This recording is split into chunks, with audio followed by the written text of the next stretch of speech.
What am I looking at? Look at 36. Which one? 36. Look at 36. 36. 36. Right.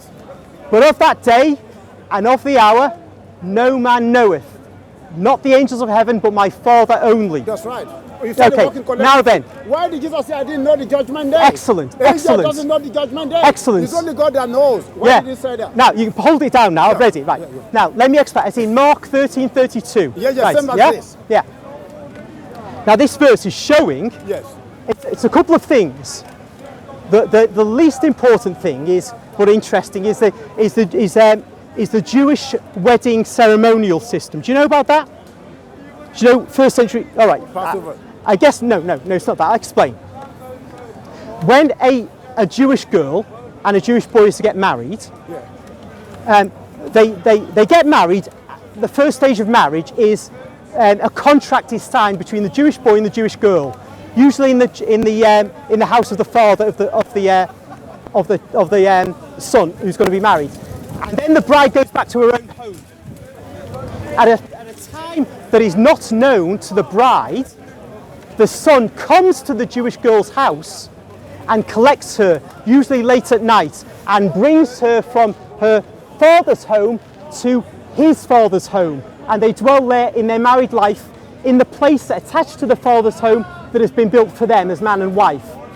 Jesus, in speaking, particularly Mark 13:32, of not knowing the day and the hour, is because the son in Jewish marriage ceremonial does not know the hour. He is going to be sent by his dad to go and get the bride, and that is why he says that. Now the bride is Christ's church. Yes. However, this is the overall context, cultural context of Jesus' statement. Jewish people would hear it that way. Now the meat and bones of this issue, though, is Jesus is nonetheless saying, I don't know the hour. And this is because, as we get told by St. Paul in Philippians chapter 2, Jesus empties himself. He says he's in the form of God, but he does not count equality with God a thing to be held onto, but empties himself. In that process of emptying himself, he takes on our limitations, such as ignorance of certain things. That verse you gave me is an illustrative. Hold on. That verse you gave me is exactly illustrative of the nature of the incarnation of the Son of God. He is not actually. He is not like he's not like somebody who's walking around with perfect knowledge of everything, but in a human body. No. He has limitations. You see the explanation you just gave. Yep. The explanation you gave. Yep. In the Gospel of Matthew. Yep. Chapter 20, verse 22-23. Okay. The two sons of Zebedee.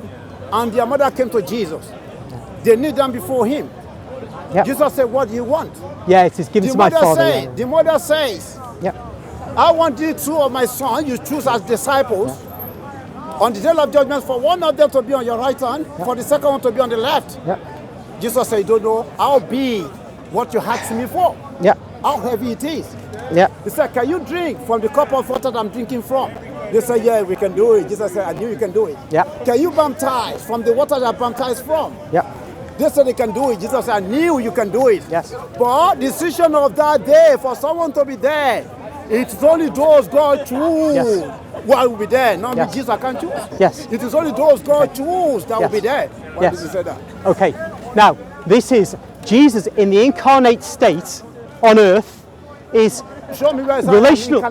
Show me where I said I am incarnate. Because we read again in the Gospel of John chapter 8, verse 28 and 29. You know what? When you have lifted up the Son of Man, you will know that I am He. That I do nothing of my whole self, as the Father has taught me. But we've just talked about that. I explained that. No, that's another one. He who sent me is with me. I, Jesus, always do what pleases him all the time. But it's effectively the same explanation. It's the same explanation. This is the incarnate Son, who is not off on a frolic of his own. He is basically part of the collectivity of the Trinity. Where did Jesus say, I came?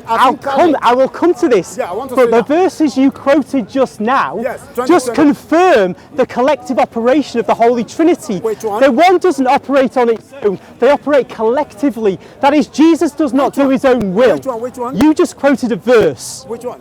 Just now, you quoted to me Matthew verses. 20, No. After that, just this very moment, you were quoting verses from Scripture to me. Yes. About how Jesus does what his Father wants, basically. Exactly. That is because in the Trinity you have a collectivity of action No Trinity in the and a Bible. collectivity of will. But you see, in our theology, this explains this. Theology, Now the question then is, in the Bible, I said already in Philippians chapter 2, it says that Jesus, being in the form of God, Jesus did was- not count equality with God a thing to be held onto, but he emptied himself. In that self-emptying, he limits himself. And that is why you have statements such as, it is for the Father to decide who will sit at his right What you hand. see here? A epistle written by Paul. Okay. Epistle, letter written by Paul. Yeah. It's a letter of Paul. Indeed. But when Jesus said in the Gospel of John chapter 14 verse 28, John 14:28, Yeah. Jesus said God is greater than high. Okay. God is greater than high. They're not Okay. equal. They're not equal. John chapter 6 verse 38. For I came down from heaven not to do my own will, but to submit to the will of him that sent me. And John- 1 Corinthians 11:3, it said the head of Christ is what? God. The head of Christ is God. John Equality. 14:28. John 14:28. If What the did head he of say? Christ is God, why did equality? Epistle of Paul written, letter written by Paul. Paul has never met Jesus in the history. And I can tell you, you told me, yeah. 14:28. What did Yeah, he say? okay. No, what did he say? Yeah, I've got it. That's his. The Father is greater than I. That's Thank right, you. they're not equal. Yeah, hold on. You're missing it again. Again. Every verse, every time. Okay. Listen carefully. When Jesus, as St. Paul says, being in the form of God, did not hold on to equality with God, but emptied himself, he then is in a position where the Father is greater than him. This is the very nature of the Pauline statement. Listen to me. That's what